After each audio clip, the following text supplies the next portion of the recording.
Hi guys, welcome back to our YouTube channel. आज हम लोग मैट्रिसेस जो चैप्टर हम लोग ने स्टार्ट किया है उससे थोड़ा सा और आगे जाके देखते हैं कि और कौन से पार्ट जो है हम लोग को ये वाले चैप्टर्स में देखने के। तो आज हम लोग को क्या देखने का, यहाँ पे मैंने बोर्ड पे लिखा है solve the following equation by the inversion method. अभी हम लोग ने इन्वर्स मेथड का यूज करके हम लोग को क्या निकालने का, इनवर्स निकालने का। ओके, तो ये मेथड से किस तरह से इनवर्स निकालने का वो देखते हैं। डायरेक्टली सम थ्रू ही देखते हैं, ज्यादा कुछ डिफरेंट नहीं है। नॉर्मली हम लोग ने जो कुछ पार्ट्स किए हैं उनको ही कंबाइन करके थोड़ा सा एक चेंजेस कर दिया है, वो देखते हैं क्या है। इसमें नॉर्मली कैसा रहेगा, आपके पास इक्वेशंस रहेंगे। यहाँ पे दो इक्वेशन है, जैसे कि आप लोग देख सकते हो x plus y is equal to 4 and 2x minus y is equal to 5। ये इक्वेशन है। यहाँ पे आप लोग दो वेरिएबल दिख रहे हो एक्चुअली, x और y। ओके, इसके अलावा आप लोग तीन वेरिएबल का भी देख सकते हो, तो आपका मैट्रिक्स 3x3 का आ जाएगा। दैट्स इट, बाकी कुछ फर्क नहीं पड़ेगा, ये 2x2 का मैट्रिक्स बन जाएगा। ओके, अभी हम लोग क्या करेंगे, इस मैट्रिक्स को लिखते हुए कैसे लिखेंगे, देखो इसके कोएफिशिएंट लिखेंगे। इसका कोएफिशिएंट कितना 1, तो यहाँ पे 1 लिखा है, इसका भी 1 है, तो ये 1, इसका है 2 और इसका है -1। क्लियर। देन उसके बाद एक्स वाई लिखेंगे। ओके, अभी ये सब चीजें क्या है वो आगे मैं आपको बताता हूँ। और राइट हैंड साइड के वैल्यू जो है 4 और 5 यहाँ पे मैंने लिख दिए। ओके, यहाँ पे एक्चुअली आपको ये वाला पैटर्न यूज करने का है, that is x is equal to b. X is equal to b में आपका क्या रहेगा, ए इज इक्वल टू क्या रहेगा, तो ये मैट्रिक्स रहेगा जैसे हम लोग ने ये ऊपर लिखा है वो मैट्रिक्स। एक्स मतलब जो आपके वेरिएबल है जिसका वैल्यू आपको फाइंड आउट करने का बाय इन्वर्जन मेथड से, बराबर। इन्वर्जन मेथड से जो वैल्यू फाइंड आउट करने का वो, इसके लिए हम लोग ने एक्स वाई को, एक्स यहाँ पे जो एक्स वाई आपको दिख रहे हैं बराबर, वो हम लोग ने एक एक्स के अंदर, वो मैट्रिक्स के अंदर बनाया। मैट्रिक्स से हम लोग क्या कर रहे हैं, इक्वेशन सॉल्व कर रहे हैं। क्लियर। अभी यहाँ पे 4 5 है, उसको हम लोग और एक मैट्रिक्स का नाम दे रहे हैं, उसको हम लोग बी बोल रहे हैं। क्लियर। तो इस तरह से हम लोग ने x is equal to b एक कंसिडर किया, उसमें a और b दो मैट्रिक्स है। ये वाला मैट्रिक्स को a, ये वाला मैट्रिक्स को b कहा है। और x और y जो वेरिएबल्स है जिसका वैल्यू फाइंड आउट करने का, उसके लिए हम लोग ने कैपिटल X करके एक अलग मैट्रिक्स लिया है, उसमें x y। क्लियर। अभी हम लोग क्या करेंगे, यहाँ पे एक स्टेप मैंने लिखा है, pre multiply the above matrix bye A inverse. हम लोग क्या करेंगे, इन्वर्जन है तो इनवर्स से हम लोग सॉल्व करके देखेंगे। तो ए इनवर्स से मैं क्या कर रहा हूं, प्री मल्टीप्लाई। प्री मल्टीप्लाई मतलब मैट्रिक्स से पहले। ओके, तो देखो क्या है आपका, ये यहाँ पे था x is equal to b, तो उसको मैंने देखो x था, उसको a इनवर्स से मल्टीप्लाई किया, और यहाँ पे b था, उसको भी मैंने किससे मल्टीप्लाई किया है, a इनवर्स से। मतलब दोनों के प्री मल्टीप्लाई, मतलब पहले मैंने किससे मल्टीप्लाई कर दिया, a इनवर्स से। क्लियर। अभी यहाँ पे क्या हो रहा है, इसको मैंने ब्रैकेट इन दोनों को दे दिया है, a इनवर्स इंटू a। कभी भी ध्यान में रखो, मैट्रिक्स और उसका इनवर्स, इसका मल्टीप्लीकेशन हमेशा क्या आता है, आइडेंटिटी मैट्रिक्स आता है। क्या आता है, आइडेंटिटी मैट्रिक्स। तो यहाँ पे I आ गया, ओके, इंटू x है, और ये as it is, that is a inverse into b।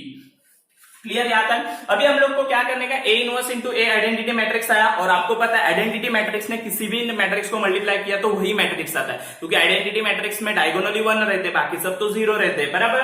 तो इसके हिसाब से अगर हम लोग करेंगे तो इसका आंसर कितना आएगा, x। दैट मींस आपका इक्वेशन कुछ इस तरह से क्रिएट हो रहा है, x is equal to a inverse b। क्या इक्वेशन क्रिएट हो रहा है, x is equal to a inverse b। उसमें से x आपके पास है, b आपके पास है। अभी आपके पास कौन नहीं है, तो a इनवर्स नहीं है। तो अभी हम लोग a इनवर्स निकालते हैं। a इनवर्स के लिए आपको मैट्रिक्स है, बराबर। ए इनवर्स इससे पहले हम लोग ने निकाला, सेम वैसा ही निकालेंगे। लास्ट वाले एक्सरसाइज में हम लोग ने निकाला था एडजॉइंट मेथड से, याद है आपको? हाँ, यस, वही मेथड से आपको सॉल्व करने का। ओके, तो देखो ए इज इक्वल टू, ये मैट्रिक्स है, पहले हम लोग को क्या निकालने का, उसका मॉड निकालने का है। दैट मींस इनवर्स एग्जिस्ट है या नहीं वो चेक करने का है, बराबर। तो mod of a is equal to कितना आया है, क्रॉस मल्टीप्लीकेशन करोगे तो ये 1 और ये -2 मिला के कितना हो गया, -3। देयरफॉर हम लोग क्या बोल सकते हैं, ए इनवर्स एग्जिस्ट। ओके, तो आपका ए इनवर्स क्या है, एग्जिस्ट है, ऐसा हम लोग बोल सकते हैं। अभी हम लोग आगे जाते हैं। ए इनवर्स निकालने के लिए आपके पास फॉर्मूला कुछ इस तरह से, ये हम लोग ने लास्ट एक्सरसाइज में देखा था, that is A inverse is equal to 1 upon mod of A into adjoint of A. इसका मतलब अभी आपको किसकी जरूरत है, यस, एडजॉइंट ऑफ ए की जरूरत है। तो यहाँ पे मैंने एडजॉइंट ऑफ ए लिख लिया है। अभी ये जो एडजॉइंट ऑफ ए है ये कैसे निकालने का, ये भी हम लोग ने पिछले एक्सरसाइज में देखा है, तो वहां पे जाके आप लोग चेक करो। यहाँ पे मैंने डायरेक्टली उसका आंसर लिख दिया है, एडजॉइंट ऑफ ए, बराबर। तो ये आपका एडजॉइंट ऑफ ए आ गया है। ओके, आप लोग उसको सॉल्व करके निकाल सकते हैं, यही आंसर आपको मिल जाएगा। ओके, तो अभी मैं जाता हूँ ए इनवर्स की तरफ। A inverse is equal to 1 upon mod of A. Mod of A का वैल्यू कितना है, -3। यहाँ पे हम लोग ने देखा है ए इनवर्स एग्जिस्ट है, इसके लिए -1 बाय -3 आ जाएगा। And then adjoint of A का मैट्रिक्स इस तरह से वो मैट्रिक्स आ गया है। ओके, तो वो सब चीजें आ गई। अभी हम लोग क्या करेंगे, इक्वेशन 1 में इसका वैल्यू पुट करेंगे, क्योंकि हम लोग के पास इक्वेशन 1 में अभी मैंने थोड़ी देर पहले बोला था ए इनवर्स का ही वैल्यू नहीं है, क्योंकि एक्स का वैल्यू है, बी का वैल्यू था बराबर, इसका वैल्यू नहीं था ए इनवर्स का, तो ए इनवर्स का वैल्यू डाल देते हैं। ए इनवर्स का वैल्यू मिल गया है, देखो तो हम लोग क्या कर रहे हैं, x is equal to a inverse into b ना, बराबर, तो ये पूरा ए इनवर्स देखो, और बी यहाँ पे था हम लोग का जो बी, बराबर, यहाँ पे मैंने डाल दिया है। ओके, अभी एक काम करता हूँ, पहले ये -3 को माइनस जो साइन है उससे अंदर कर लेता हूँ, अंदर के सब साइन चेंज हो गए, तो देखो minus minus minus plus plus plus हो गए, और ये प्लस का माइनस हो गया, बाकी मैंने कुछ नहीं किया। अभी हम लोग को ये दो मैट्रिक्स का पहले मल्टीप्लीकेशन कर लेते हैं। मैट्रिक्स का मल्टीप्लीकेशन आपको पता है, row multiply by column, row multiply by column. Okay, तो यहाँ पे एक रो है, दो रो है, लेकिन एक ही कॉलम है, इसका मतलब कॉलम में आंसर आपका निकल जाएगा 1 इंटू 4 4, 1 इंटू 5 5। ओके, अभी आगे कुछ नहीं है, इसका मतलब आपको नीचे जाना पड़ेगा, और सेकंड रो में आए तो सेकंड रो में ही आपका आंसर आएगा, that is 2 4 8 and -5 1 into 5 -5। Clear, तो इस तरह से हम लोग ने मल्टीप्लाई किया, देखो इसका रो इसका कॉलम, इसका रो इसका कॉलम, इस तरह से हम लोग नीचे आ गए। तो हम लोग ने यहाँ पे 1/3 लिया, इसका कितना है 9 और इसका कितना है 3, और जैसे कि हम लोग को पता है एक्स मतलब क्या है, एक्स और वाई, x मतलब x और y यहाँ पे हम लोग ने बता दिया है, तो यहाँ पे मैंने x और y लिखा है बराबर। अभी ये 3 क्या करेगा, अंदर डिवाइड करेगा, 9 डिवाइडेड बाय 3 आएगा, 3 डिवाइडेड बाय 3 1 आ जाएगा। ओके, इसका मतलब x इज इक्वल टू कितना आ गया आपका 3, कंपैरिजन करो, कंपेयरिंग ऑन बोथ साइड आप लोग बोल सकते हो, and y is equal to कितना आ गया 1 आ गया। समझ में आया, बस इतना ही करने का आपको, इन्वर्जन मेथड से हम लोग ने ये वाला सम सॉल्व कर दिया। दैट मीन्स दो आपके पास लीनियर इक्वेशन बोल सकते हैं, अगर रहेंगे हम लोग उसको क्या करेंगे, इन्वर्जन मेथड से सॉल्व करके x और y जो आपके वेरिएबल है उसको हम लोग आंसर निकाल सकते हैं। याद रहे कि ये वाला टर्म हम लोग 3 के लिए भी कर सकते हैं, xy के साथ z भी आ सकता है, दैट मींस आपका मैट्रिक्स 3/3 का बन जाएगा। दैट्स इट, बाकी पार्ट आपको यही फॉलो करने का, आपको पहले मैट्रिक्स लिखने का फॉर्मेट में, देन xy लिखने का, एंड देन जो राइट हैंड साइड में वैल्यू है उसका एक मैट्रिक्स बनाने का, उसको बी कंसीडर करेंगे, x का हम लोग जैसे मैंने यहाँ पे लिया है वैसे ही z अगर रहेगा तो z भी ले सकते हैं a, एंड देन आपको ये वाला स्टेप फॉलो करने का है, that is pre multiply by a inverse. Okay, इसका मतलब आपको आगे उसी तरह से करने का है, समझ में आ रहा है। और फिर एक बार आपका ये मल्टीप्लिकेशन होने के बाद आपको क्या करने का है, a इनवर्स एग्जिस्ट है या नहीं, बाकी का part same, a inverse exist है या नहीं वो चेक करने का, cross multiplication that is mod of a निकालने का, नॉट इक्वल टू 0 रहा तो a इनवर्स एग्जिस्ट है। ओके, तो इस तरह से a inverse, then adjoint of a, इसका भी पार्ट आपको पता है किस तरह से करने का, एंड देन अपने फॉर्मूला में डाल देने का। ओके, ये फॉर्मूला में होने के बाद x is equal to a inverse b, a inverse b, ये वाला जो पैटर्न है उसमें हम लोग वो वैल्यू डाल के फाइनल सॉल्व करेंगे और x और y का वैल्यू निकाल लेंगे। समझ में आया, तो इस तरह से ये वाले सम हम लोग सॉल्व करेंगे। क्लियर।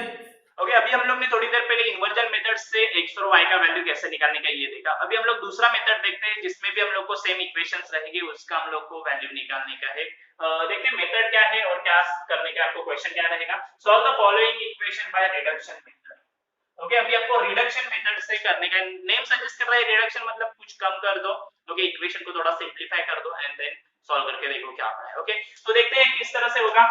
पहला वाला जो पार्ट है वो सेम रहेगा, that is x is equal to b तक का पार्ट सेम रहेगा जो हम लोग ने इन्वर्जन मेथड में देखा था। ओके, तो देखो आपके पास दो इक्वेशन है, दो इक्वेशन आपको यहाँ पे दिख रहे हैं, आप लोग कंपैरिजन करो और अपना पहला मैट्रिक्स निकाल दो, दैट इज a निकाल दो, देन x निकाल दो एंड देन b निकाल दो। ओके, तो a के लिए क्या आएगा 5 2 और 7 3।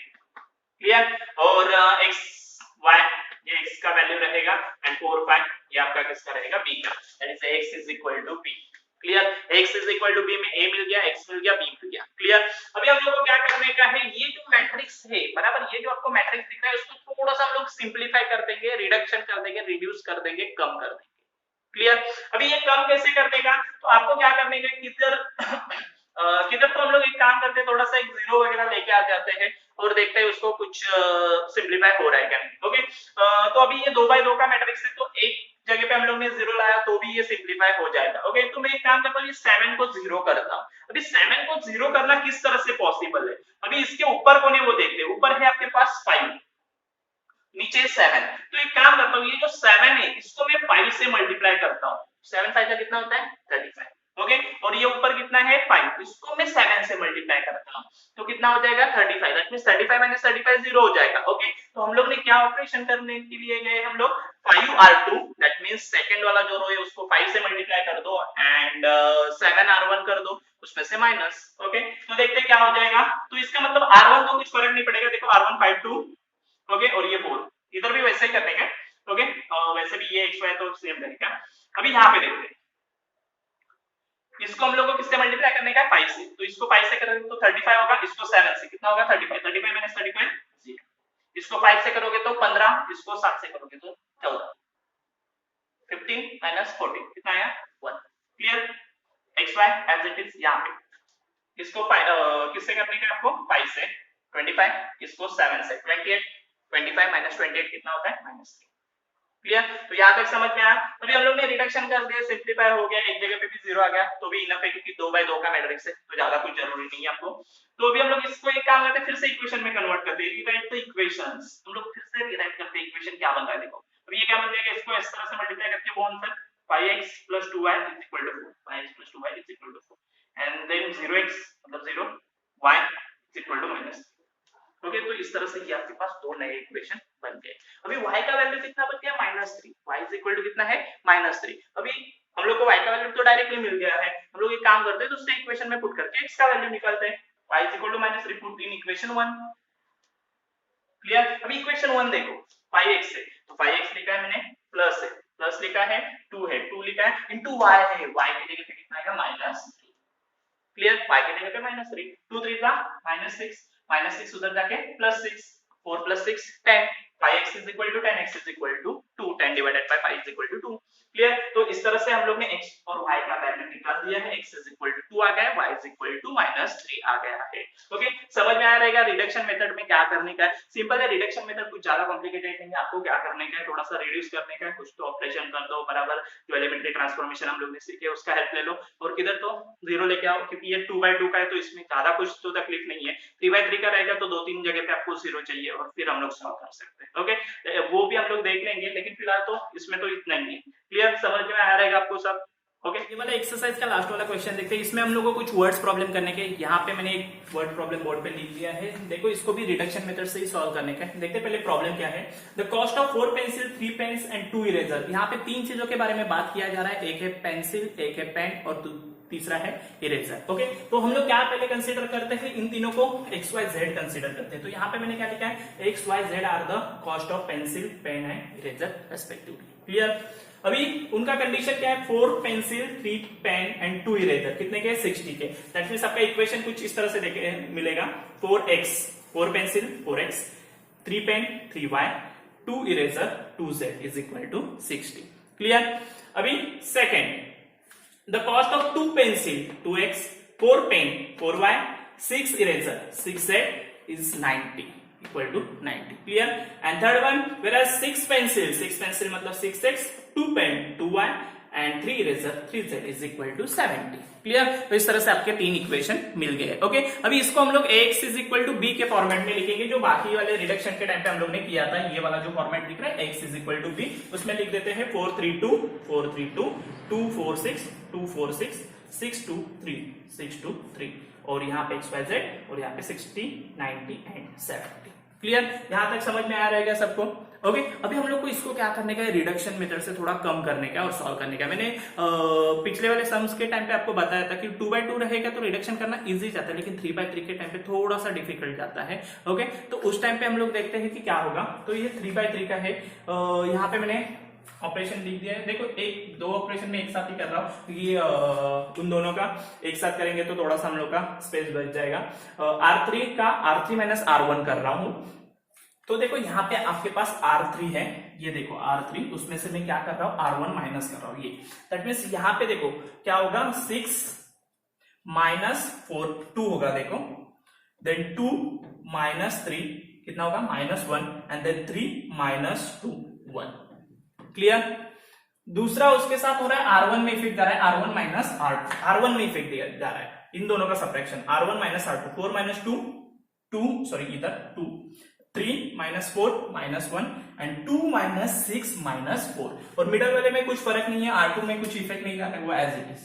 क्लियर। अभी उस तरफ भी वही करने का, आपको क्या करने का, R3 माइनस R1। R3 कितना था आपका 70 माइनस R1 मतलब 70 माइनस 60 कितना आ जाएगा 10, मिडल वाले में कुछ फर्क नहीं। और ऊपर में क्या है R1 माइनस R2, R1 कितना है 60 और R2 कितना है 90, 60 माइनस 90 माइनस 30। क्लियर। अभी नेक्स्ट ऑपरेशन देखते हैं क्या कर रहे हैं हम लोग, R3 माइनस R1 कर रहे हैं और R2 माइनस R1। तो पहले R3 माइनस R1 करते हैं। R3 में इफेक्ट जा रहा है, तो R3 में इफेक्ट किसका जा रहा है, R1 का माइनस, मतलब इन दोनों का 2 minus 2 0, minus 1 minus of minus, okay तो ये प्लस होगा, minus 1 plus 1 0, 1 minus minus plus 4 5। Clear. Similarly यहाँ पे भी होगा 10 minus minus plus 10 plus 30 40। Clear. अभी दूसरा एक है R2 माइनस R1, क्या है R2 माइनस R1। अभी हम लोग किसमें जा रहे हैं, R2 में, क्या कर रहे हैं R1 माइनस कर रहे हैं, दैट मींस 2 माइनस 2 कितना आ जाएगा 0, 4 minus of minus plus 5, 6 minus of minus plus 4 10। Okay तो इस तरह से आपका मिडल वाला आ जाएगा। तो यहाँ पे भी वही करने का आपको, R2 minus R1 90 minus of minus plus होगा 90 प्लस 30 120। क्लियर। अभी इसको फिर से हम लोग रीराइट इक्वेशन करेंगे जो हम लोग ने पिछले वाले सम में किया, सेम है बस वर्ड प्रॉब्लम है, बाकी कुछ भी फर्क नहीं है। तो हम लोग कर देंगे 2x minus y minus 4z is equal to minus 30, 2x minus y minus 4z is equal to minus 30, then 5y 10z is equal to 120 and then 5z is equal to 40। Clear. तो इस तरह से आपके पास तीन equation मिल गया। तीसरा equation तो पूरा सॉल्व है, from equation 3 we get 5z is equal to 40, that means z is equal to कितना होगा 8, ये 5 यहाँ पे मल्टीप्लाई करना है, वहां पे जाके डिवाइड करेगा, 40 divided by 5 is equal to 8। Okay y का वैल्यू मिल गया आपको। अभी हम लोग ये वाले इक्वेशन में पुट करते हैं, put y is equal to 8 in equation 2। Equation number 2 दिख रहा है आपको, 5y लिखा है प्लस 10z, 10 इंटू z का वैल्यू हम लोग को कितना मिला 8, कितना हो गया 80, उधर जाके minus 120 minus 80 40, y is equal to again 8, y का वैल्यू भी कितना मिल गया आपको 8 मिल गया। ओके अभी ये दोनों वैल्यू हम लोग इक्वेशन नंबर 1 में पुट करते हैं, तो 2x का 2x as it is, minus y का माइनस 8 आएगा, माइनस 4z का 4 इंटू 8 आएगा, दैट मीन्स कितना होगा, देखो ये माइनस 8 एज इट इज, इनका कितना होगा माइनस 32। अभी ये दोनों माइनस माइनस प्लस हो जाएगी, दैट मीन्स ये दोनों का माइनस 40 होगा, उधर जाके प्लस 40, तो इस तरह से दिखेगा 2x इज इक्वल टू 10 आ गया, प्लस और माइनस माइनस 40 माइनस 30 10, और x इज इक्वल टू 5। तो इस तरह से आपको सब वैल्यू मिल गया है। ओके x का वैल्यू मिल गया है, x मतलब इरेजर का कॉस्ट मिल गया, इरेजर का सॉरी x किसको माना है हम लोग ने, पेंसिल को माना है, पेंसिल का कॉस्ट कितना आएगा 5 रुपीज, पेन का कॉस्ट कितना आएगा 8 रुपीज, और इरेजर का कॉस्ट भी कितना आ रहा है 8 रुपीज। तो इस तरह से हम लोग को तीनों भी कॉस्ट मिल गया। समझ में आया हम लोग ने ये वर्ड प्रॉब्लम किस तरह से किया। बस आपको क्या करने का, उसको एक्स वाई जेड जो कुछ वेरिएबल है उसके अकॉर्डिंगली लेने का, x is equal to b के फॉर्मेट में डालने का, देन रिडक्शन करने का, दैट्स इट। बाकी कुछ नहीं है, सेम प्रीवियस वाला क्वेश्चन और ये वाला क्वेश्चन सेम है, बस उसमें नॉर्मल इक्वेशंस थे आपके पास, यहाँ पे आपके पास वर्ड प्रॉब्लम रहेगा, उससे आपको इक्वेशन क्रिएट करने के, दैट्स इट। ओके तो आई होप कि ये सब चीजें आपको समझ में आ रहेगी। ये एक्सरसाइज में बस इतना ही है, और यहाँ पे अपना ये जो मैट्रिसेस है आपका जो टॉपिक है ये भी यहाँ पे फिनिश हो रहा है। ओके अगेन आपको कुछ भी डाउट्स रहेगा तो आप लोग एनी टाइम मुझे कमेंट में डाल सकते हो कि जो कुछ डाउट है उसके बारे में। ओके तो उसका मैं आपको जरूर रिप्लाई करूंगा। तो बस आज के लिए इतना ही रहेगा, थैंक यू।